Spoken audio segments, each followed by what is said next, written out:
हमारे लोकप्रिय सांसद महोदय और साथ ही आरएलपी के सुप्रीमो आदरणीय बेनीवाल साहब का हमारे समस्त तमाम कार्यकर्ता साथियों की ओर से तहे दिल से हार्दिक। गरीब को मदद करते हैं और समाज के लोगों का भरोसा भी बहुत करते हैं। पहले ये पूरा इलाका मेरे हिसाब से किशनगढ़ में हुआ करता था, बाद में पुष्कर में चला गया, लेकिन हमेशा मैंने देखा जब भी चुनाव के रिजल्ट आते हैं तो गरीब व्यक्ति के साथ यहाँ के लोग खड़े रहते हैं। मैं आपको एक ही आह्वान करूँगा कि अजमेर जिले के जो किशनगढ़ रूपनगढ़ का इलाका जिस तरह मजबूत है, उसी तरह हमारे नसीराबाद, मसूदा, केकड़ी के भाइयों को भी मजबूत करना है। उनके लिए आपको आगे बढ़ना है। नौजवानों को सोशल मीडिया के माध्यम से हर व्यक्ति के दुख सुख के अंदर साथी बन के आपको अपने भाइयों की मदद करनी है। समाज के साथ साथ उन तमाम जातियों की मदद करनी है जो आज़ादी के आंदोलन के अंदर हमारे साथ कंधे से कंधा मिला के लड़ाई लड़ रही थी। हो सकता है कई बार राजनीतिक समीकरण ऊक चूक हो जाते हैं, जिससे दो बराबर की जातियां आमने सामने हो जाती है। उस समीकरण को चुनाव रिजल्ट के बाद आप भूल के एकजुट होकर किसान कौम कैसे आगे बढ़े। आज आवश्यकता राजस्थान के अंदर कि किसान के बेटों के हाथ में सत्ता की चाबी हो, क्योंकि जिस तरह राजस्थान बर्बादी के कगार पे, उसमें अगर राजस्थान को कोई बचा सकता है तो वीर तेजाजी महाराज बचा सकते हैं, भैरू जी महाराज बचा सकते हैं, ये लोक देवता बचा सकते हैं। जिस तरह बजरी का आतंक, अभी मैं धन्यवाद दूंगा मंच पे जो हमारे वक्ता भाई रामचंद्र जी ठाकन मजबूत प्रधान है यहाँ के, समाज के साथ साथ किसान की लड़ाई लड़ते हैं, नौजवान की लड़ाई लड़ते हैं। भाई रामविलास जी जो हमारे अध्यक्ष है जाटवा सभा के, मांगीलाल जी तो मजबूत है ही, सरपंच साहब पनेर वाले, नंदाराम जी मूल जिला परिषद के सदस्य। मैं इन सबको इस बात का भी धन्यवाद दूंगा कि अलग अलग पार्टियों में होते हुए भी समाज की जहाँ जरूरत पड़ती है सब एक मंच में दिखाई देते हैं। इन्होंने जो मेरे लिए बात कही, मैं इतना ही विश्वास इनको दिलाता हूँ, जहाँ इस कौम को आवश्यकता पड़ेगी, जहाँ किसान को आवश्यकता पड़ेगी, सत्ता को ठोकर मार के, पहले भी मैं सड़क पे था और आगे भी तन मन से इस कौम के लिए हमेशा खड़ा रहूँगा। मुझे याद है जिस तरह भंवर सिनोदिया की हत्या कुछ असामाजिक तत्वों ने की थी, उसकी अगर पूरी जांच होती तो कई लोग जेल के अंदर जाते। दुर्भाग्य से पूरी जांच नहीं हो पाई। भाइयों, भंवर के साथ जीवन गोदारा जैसे 20 से ज़्यादा किसान के बेटों के सीने में गोलियां उस समय की भारतीय जनता पार्टी की सरकार ने मारी थी। हमें उन सब बातों को याद रखना है। बीजेपी हमारी नहीं हो सकती कभी भी, और कांग्रेस के अंदर भी अब हमारे नेता नंबर 3-4 की लड़ाई लड़ रहे हैं। सिर्फ चप्पल और कप उठाने का कंपटीशन बचा है कि जब सीएम का चप्पल कौन उठाए, कप कौन उठाए। ये लड़ाई आपके लिए लड़ रहे हैं। हमें इस बात का भी ध्यान देना है 20-22% से ज़्यादा पॉपुलेशन जिसकी हो, वो शेड्यूल कास्ट और ओबीसी को साथ ले ले, मुस्लिम भाइयों को साथ ले ले, 125 सीट राजस्थान के अंदर आपकी होगी। इतना मैं दावे के साथ कह सकता हूँ। जिस तरह का आगाज राजस्थान के नौजवानों ने किया है, जिस तरह की क्रांति इस राजस्थान के गंगानगर से लेके डूंगरपुर और अलवर से लेके बाड़मेर के अंदर नौजवान जिस तरह उलट पड़ा है, वो एक ही बात कहता है कि कोई परीक्षा का पेपर आउट नहीं होना चाहिए, किसी अबला के साथ अत्याचार नहीं होना चाहिए, बेरोजगारी से तंग आके कोई किसान का बेटा आत्महत्या नहीं करे और कर्जे के बोझ की तरह कोई किसान आत्महत्या नहीं करे। वो चाहता है कि उसके सपनों का राजस्थान हो। हमारी बेटियां जैसे ही हम भैरू जी के मंदिर के प्रांगण में बैठी है, रात को 12 बजे भी सड़क पे निकले, वो ऐसा महसूस करे कि घर की दहलीज और घर के आंगन के अंदर घूम रही है। ये कौन करेगा ऐसी व्यवस्था, बताओ मुझे। यहाँ तो कलेक्टर, एसपी और नेता मिल जाते हैं और विपक्षी नेता मिल जाते हैं, कौन आपकी आवाज बनेगा। बजरी का जो खेल है, अभी 2 दिन पहले जिस तरह शंकर की निर्मम हत्या टोंक जिले के अंदर की थी, उससे पहले बाड़मेर के अंदर जो हत्या की। दुर्भाग्य इस बात का है कि हम बजरी के लिए जहां भी जाते हैं टेलीफोन आता है कि हनुमान जी किसके खिलाफ लड़ाई लड़ रहे हो। आपके समाज के नेता भी पार्टनर है आधे आधे के अंदर, हर जगह राजस्थान के अंदर ये बात चलती है। भाइयों, उस समय नजरें शर्म से झुक जाती है, लेकिन भगत सिंह अगर ये सोचते कि देश इस स्थिति से गुजरेगा जहाँ 30-40 करोड़ लोगों को एक टाइम का भोजन मिलेगा तो कभी बलिदान नहीं देते। उन्होंने सोचा था कि मेरी भारत माता आज़ाद होगी, गुलामी की बेड़ों से मुक्त होगी और हमारे सपनों का देश बनेगा, इसलिए उन्होंने शहादत दी। भगत सिंह जैसे हजारों योद्धाओं ने आज़ादी के आंदोलन के अंदर शहादत देके भारत माता को गुलामी की बेड़ों से मुक्त कराया। लेकिन आज वो स्थितियां नहीं है। आज सत्ता किन के हाथों में? माफिया सरकार चला रहे हैं। ये बजरी माफिया जो कांग्रेस को भी चला रहा है और भारतीय जनता पार्टी को भी चला रहा है। आज भारतीय जनता पार्टी की मैं सूची देख रहा था, जो प्रदेश कार्यकारिणी की टीम घोषित हुई उसमें आधे दर्जन से ज्यादा बजरी माफिया और इसके पार्टनर है उसके अंदर पदाधिकारी। ये भारतीय जनता पार्टी की सूची जारी हुई है। कांग्रेस पार्टी के अंदर बैठे मंत्री जांच कौन कराएगा उनकी, बताओ मुझे। जब गहलोत ने कहा कि वसुंधरा ने मेरी सरकार बचाई, और जब 2009 के अंदर मैंने कहा कि गहलोत वसुंधरा मिले हुए, तब आप मान नहीं रहे थे। और अशोक गहलोत ने कहा कि वसुंधरा नहीं होती तो मेरी सरकार चली जाती। तो भाइयों, इससे ज्यादा मिलाजुली का खेल क्या हो सकता है राजस्थान का? बताइए मुझे, मैं गलत नहीं बोल रहा हूं। मैं तो आपका वो भाई हूं, आपका वो सेवक हूं जिसने देश के अंदर ये बात चलाई कि राजस्थान में 2 पार्टी नहीं है, वहां तीसरी ताकत है। तेजा जी के भक्तों के अंदर इतनी ताकत है, वो पार्टी भी बना सकते हैं और सरकार भी बना सकते हैं। और देश के किसानों के लिए अगर सत्ता को ठोकर किसी ने मारी तो नागौर के सांसद ने, जिसकी पार्टी आपका आशीर्वाद से बनी, जोश से बनी, सहयोग से बनी, उसने मोदी की सत्ता को ठोकर मार के अपने भाइयों का साथ दिया, NH-8 जाम किया और 70 दिन सड़क पे बैठा। जब देश की पहलवान बेटियां न्याय के लिए गुहार लगा रही थी तो जंतर मंतर पे अगर देश का पहला सांसद गया, वो नागौर का सांसद था, उसने कहा कि हमारी बहन बेटियों की इज्जत के साथ खिलवाड़ नहीं करने देंगे, चाहे कितना ही बड़ा बाहुबली हो उसे झुका के दम लेंगे। जब पार्लियामेंट का नया भवन बना तो भाइयों, इसका बहिष्कार कांग्रेस पार्टी ने इस हिसाब से किया कि हम तो बहिष्कार करते हैं, हमारे मुद्दे दूसरे हैं।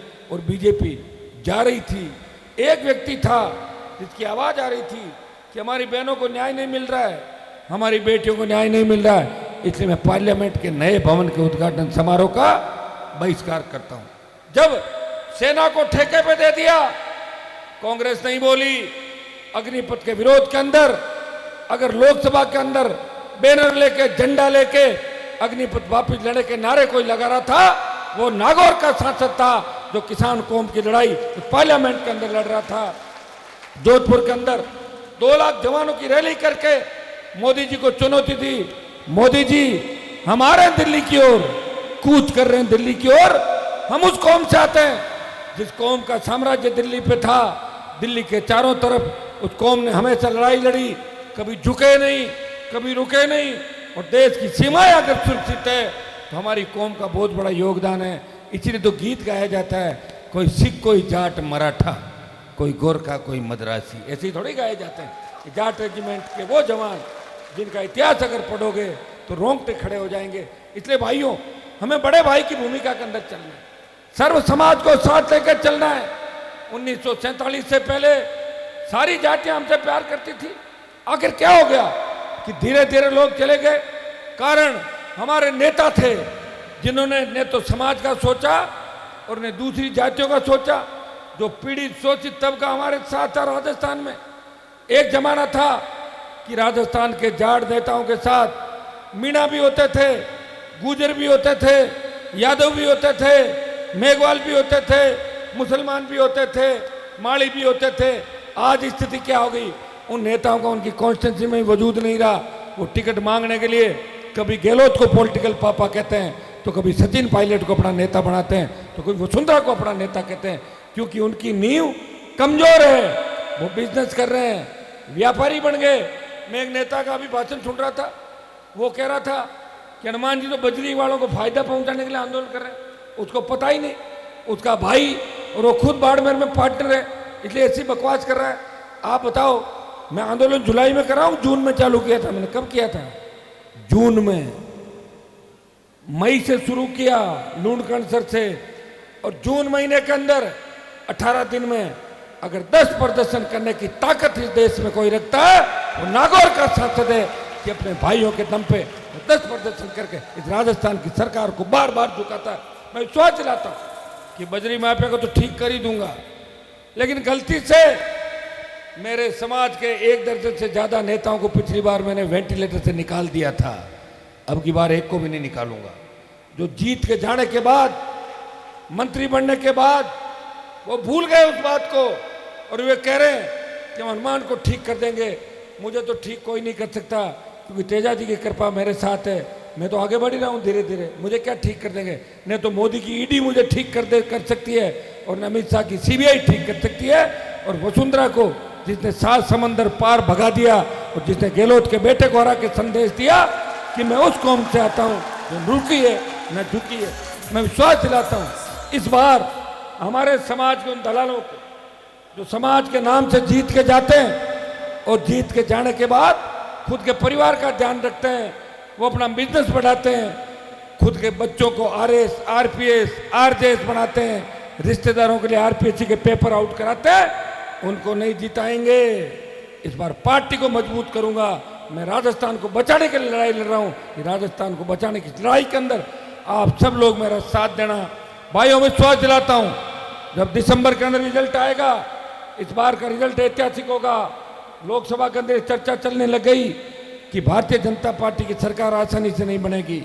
मैंने बड़े बड़े नेता देखे अजमेर जिले से जो आते थे, कांग्रेस को गिराने की बात करते थे, मैं पार्टी बनाऊंगा, मैं ये कर दूंगा, वो कर दूंगा। क्या नौकी तेरा कर दोगे? खरीद तो नहीं, 3 महीने बाद तो चुनाव है, कब कर दोगे बताओ मुझे।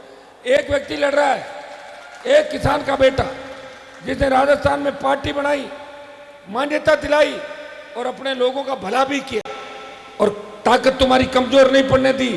लेकिन मैंने देख लिया कि जो लोग वहां बैठे हैं वो आपका भला नहीं कर सकते, उतना भला तो मैं आपका बिना सरकार के ही कर रहा हूं। आज मेरा टेलीफोन राजस्थान के किसी कलेक्टर एसपी को चला जाए, हिम्मत है कि मेरा काम रोक दे। आपके एमएलए तो अपनी कॉन्स्टिट्यूंसी में काम नहीं करा पाते। ये सब आपकी ताकत का परिणाम है, आपके साथ का परिणाम है। मैं अन्याय के खिलाफ हमेशा लड़ता हूं, इसलिए भगवान की कृपा मेरे ऊपर है। कई बार हमले हुए मेरे ऊपर, हुआ क्या, कागज उनके दोस्त हो गए सपने।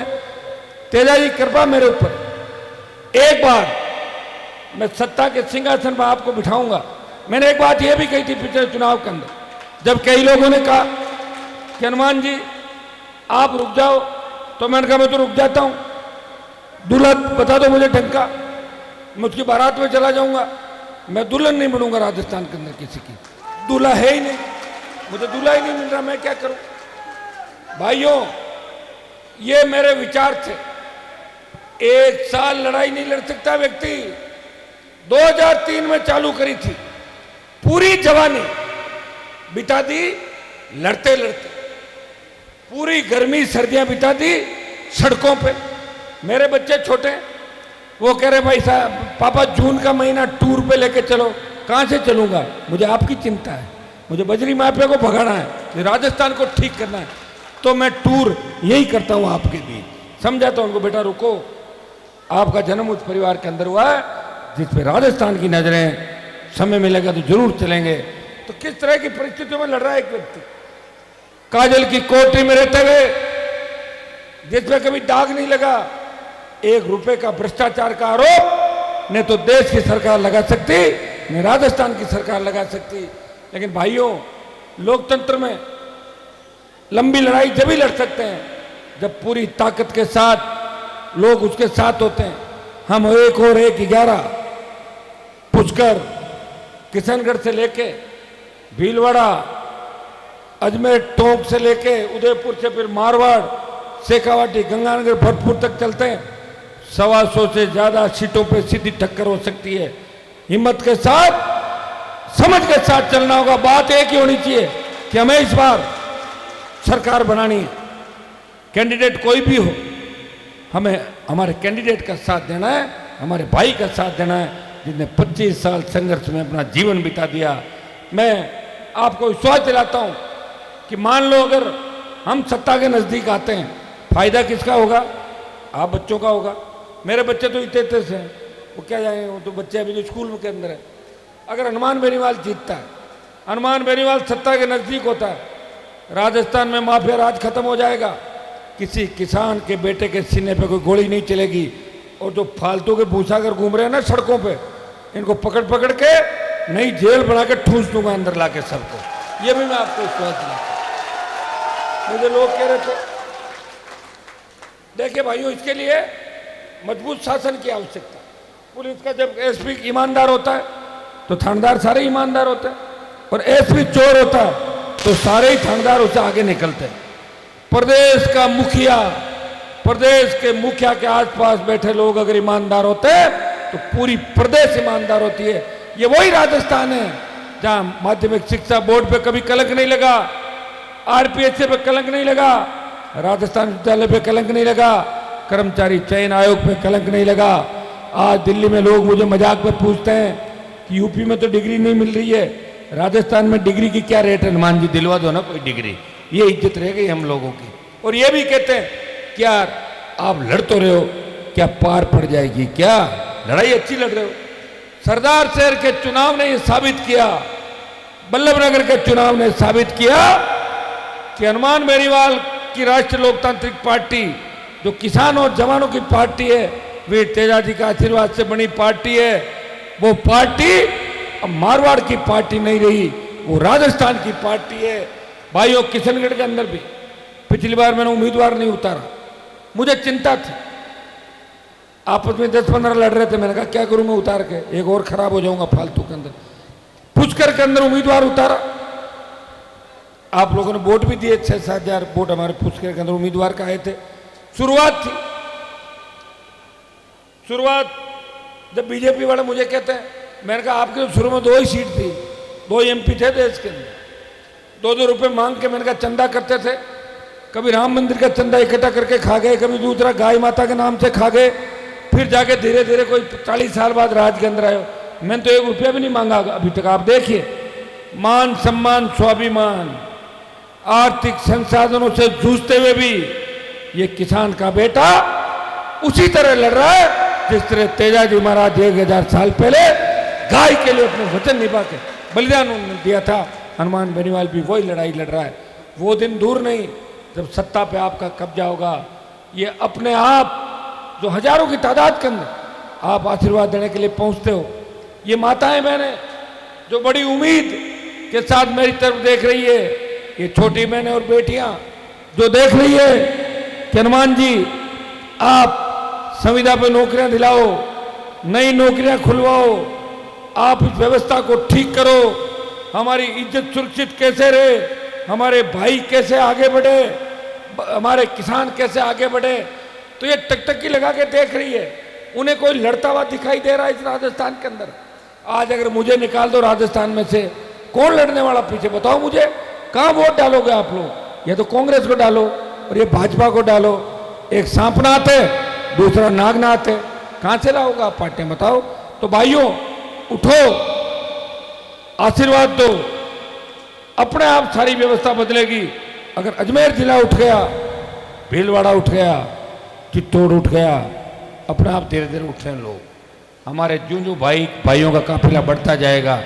अभी जब नौर गढ़साना के अंदर मैंने रैली की, गढ़साना के अंदर मैं जब गया तो उन्होंने कहा कि 2004-5 में जब वसुंधरा ने गोलियां चलाई थी किसानों पे, हमारे समाज के लोग वहाँ खत्म हुए, दूसरे समाजों के लोग भी खत्म होते, गोलीबारी के आंदोलन में शहादत थी।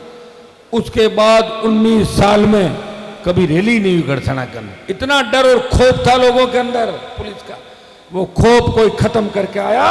नागौर का सांसद था जिसने खौफ खत्म किया। आपके यहाँ भी तेजादशमी के दिन 6 जगह 5 जगह तेजाजी महाराज के और बीकानेर में राम साहब पीर के लिए आपकी इच्छा थी कि हनुमान जी आए। सब जगह मैं कैसे आ सकता था? मैं हेलीकॉप्टर से आपके बीच आया था। अभी हेलीकॉप्टर आपको पता है बहुत महंगा है हेलीकॉप्टर, नहीं तो मैं हेलीकॉप्टर से घूमूँ। अभी किराए का जुगाड़ नहीं बैठ रहा मेरे साथ, मैं गाड़ियों से घूम रहा हूँ। रात और दिन आप मुझे देखते हैं, कब 5 बज जाती है, कब 6 बज जाती है, कब 7 बज जाती है, सुबह 8 बज जाती है। लेकिन हर व्यक्ति को, हर समाज को न्याय दिलाने के लिए एक व्यक्ति जाता है, जब वो न्याय दिलाता है, वो ये नहीं देखता न्याय किसको दिला रहा हूं और मुलजिम किस जाति के।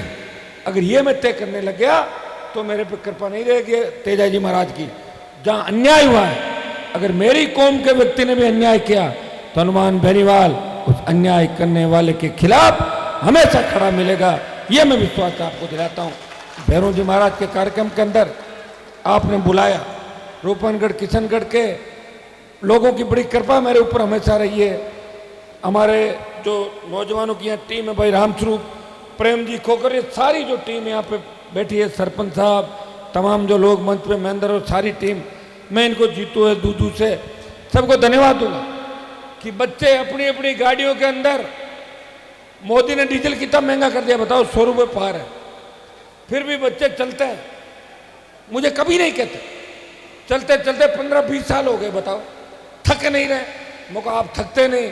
बोले भाई साहब थकना क्या, जब आप ही नहीं थक रहे तो हम क्या थकेंगे, हम तो व्यवस्था बदल के ही मानेंगे। और अब मुझे लग रहा है कि राजस्थान में बदलाव होगा। इस बार सारे एग्जिट पोल झूठे साबित हो जाएंगे। भारतीय जनता पार्टी पीछे चली जाएगी और राष्ट्रीय लोकतांत्रिक पार्टी बहुत आगे की ओर राजस्थान में बढ़ेगी। यह मैं विश्वास आपको दिलाता हूं। इस कार्यक्रम के अंदर आपने मुझे बुलाया, स्वागत सत्कार किया, मैं हमेशा आपके लिए तैयार हूं। पहले बद्री माफिया का इलाज करेंगे, उसके बाद टोल फ्री कराएंगे राजस्थान के अंदर। पेपर लीक की जो घटनाएं हैं, अंतिम व्यक्ति अंतिम कड़ी तक नहीं पहुंचा जा रहा है कि आखिर अंतिम मुलजिम कौन है। वो तो मुख्यमंत्री जी के इर्द गिर्द के हैं, वसुंधरा जी के इर्द गिर्द के लोग हैं। ईडी की जांच कराओ तो मैडम निकलेगी मुलजिम बद्री माफिया के साथ, पूरा ही काम करती थी पहले सारा सारा, वो गहलोत कर रहे हैं। तो भाई ये जांच कौन कराएगा, ये तो नहीं कराएंगे। और मोदी जी क्यों कराएंगे। आपने देखा कि प्रधानमंत्री की जब जब मीटिंग हुई तो अशोक गहलोत और मोदी आधा आधा घंटा बात करते हैं अलग। क्या बात करते हैं बताना मुझे, क्या बात करते हैं बताओ। आरोप प्रत्यारोप, फिर आपस में बात, लंच डिनर साथ, जनता को बेवकूफ बनाना, हम इसका ये कर देंगे वो कर देंगे। कुछ नहीं किया। कोई भी नेता पकड़ा गया राजस्थान के अंदर बताओ मुझे। ये तो मुझे धन्यवाद दो कि नावा में जब किसान के बेटे की हत्या की, मैं गया और कांग्रेस के विधायक के भाई, जीजा और पूरे परिवार को वहां सलाखों के पीछे डलवा के आया। नहीं होने दूंगा मैं, तो मैं ही हूं जो डलवा रहा हूं। ये छोटी मोटी जो जेल यात्राएं करवा रहा हूं राजस्थान के अंदर, वो मैं ही करवा रहा हूं विरोधियों को। बाकी जेल यात्रा नहीं, सब मिले हुए आपस में, लिफाफे पहुंच जाते हैं। रेट भी कम है हमारे विधायकों की, 5 लाख, 8 लाख, 15 लाख, 12 लाख, कोई करोड़ों में भी नहीं है। और ये मैं नहीं कह रहा हूं, जो अशोक गहलोत खुद ही कह रहे हैं। अशोक गहलोत कह रहे हैं कि मेरे एमएलए पैसे लेके आ गए, कह रहे कि नहीं कह रहे कि कांग्रेस के लोग पैसा लेके आए वापिस दो। ये मैं तो नहीं कहा कभी भी, वो खुद कह रहे हैं, रोज कह रहे हैं। हो सकता है, मुझे तो इस बात की जानकारी नहीं। हाँ ये सही है, मैं तो उस समय बीजेपी के 72 के साथ 3 गिना रहा था, 75 में था, 72 + 3 75। हमेशा गहलोत से लड़ा और जब आवश्यकता पड़ी तो मोदी से लड़के इस राजस्थान को विशेष राज्य का दर्जा देने की बात करी, ईआरसीपी योजना लागू करने की बात करी। कोविड में लोग जब हमारे 50 लाख भाई देश के अंदर शहीद हुए, उनकी बात करी, लंपी की बात करी, टिड्डी की बात करी, पेट्रोल डीजल की कीमतें सस्ती करने की बात करी, नौजवानों के रोजगार की बात करी, भय भ्रष्टाचार के खिलाफ आवाज उठाई लोकसभा के अंदर और विधानसभा में भी। तीनों विधायक हमेशा आपके लिए लड़ते हैं और सड़क पर लड़ता हुआ कोई दिखता है तो नागौर का सांसद और आरएलपी की ये जो फौज मेरे सामने बैठी है, कहीं न कहीं किसी रैली में आप सरकार के खिलाफ मुर्दाबाद के नारे लगाते हुए आरएलपी जिंदाबाद के नारे को चलते हो। हमें एक चीज़ में समझदारी करनी होगी।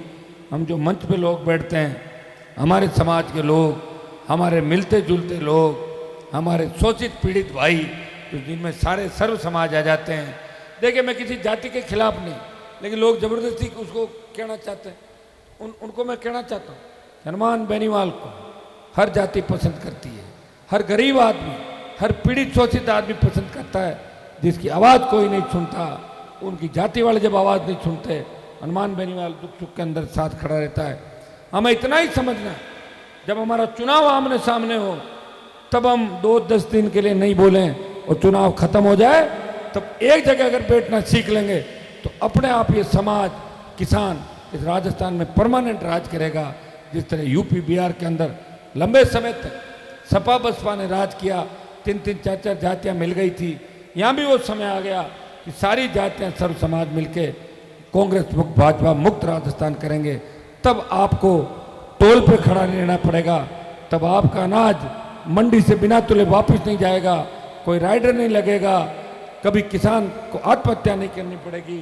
थाने तहसील में जाओगे तो थानेदार तहसीलदार कहेगा कि बाबा चाय मंगाऊं या कोल्ड ड्रिंक मंगाऊं, बिराजो। ये व्यवस्था बदलने का काम अगर कोई करेगा तो जवान करेगा। इस देश की जितनी भी क्रांतियां हुई उसके नौजवान नायक जवान थे। तांत्या टोपे मंगल पांडे से लेके भगत सिंह जिन्होंने लड़ाइयाँ लड़ी वो जवान थे, उनकी उम्र 23, 25, 28 और 20 साल थी जिन्होंने। और हमारी जो माताएं बहनें बैठी है, ये झांसी की रानी लक्ष्मीबाई बन के इस व्यवस्था को बदलेगी। ये अपने से ज़्यादा ताकतवर है, ये 2 वोट 3 वोट दिला सकती है, हम 1 वोट दिला सकते हैं।